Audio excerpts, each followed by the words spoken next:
గిరిజనుల మధ్య గడిపిన ఆ రాత్రి తర్వాత ఉదయం అడవి మొత్తం పొగమంచుతో కప్పబడి ఉంది. మంట దగ్గర కూర్చున్న గిరిజన పెద్ద నన్ను చూసి ఒక్క మాట అన్నాడు. ఈరోజు నువ్వు చూసేవి ఈ అడవిలో అత్యంత ప్రమాదకరమైన ప్రాంతం. ఆ మాట విన్నాక నా గుండెలో భయం మొదలైంది. అయినా నా యాత్రను ఆపాలని అనిపించలేదు. చేతిలో జ్యోతి పట్టుకొని అడవిలో ఇంకా లోపలికి నడవడం మొదలుపెట్టాను. చుట్టూ భారీ చెట్లు, వింత శబ్దాలు, ఎక్కడో దూరంగా జంతువుల కేకలు. కొంతసేపటికి ఒక భారీ జలపాతం కనిపించింది. ఆ జలపాతం వెనకాల ఒక రహస్య గుహ ఉంది.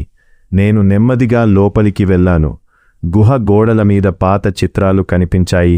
గిరిజనులు, వేట మరియు ఒక బంగారు విగ్రహం. Suspense tone. అచానక్ గుర్ర్ చీకటిలో 2 ఎర్రటి కళ్ళు మెరిశాయి. నా చేతిలో ఉన్న జ్యోతి వణికిపోయింది. అది ఒక భారీ అడవి జంతువు.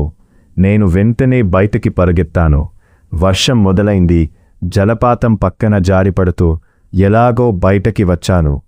Slow mystery tone. కానీ అప్పుడే దూరంగా ఒక చిన్న వెలుగు కనిపించింది. ఆ వెలుగు వైపు నడుస్తూ వెళ్ళాను. అక్కడ ఒక పాత చెక్క ఇల్లు ఉంది. ఆ ఇంటి తలుపు నెమ్మదిగా తెరుచుకుంది. లోపల కూర్చున్న వృద్ధుడు నన్ను చూసి ఒక్క మాట అన్నాడు.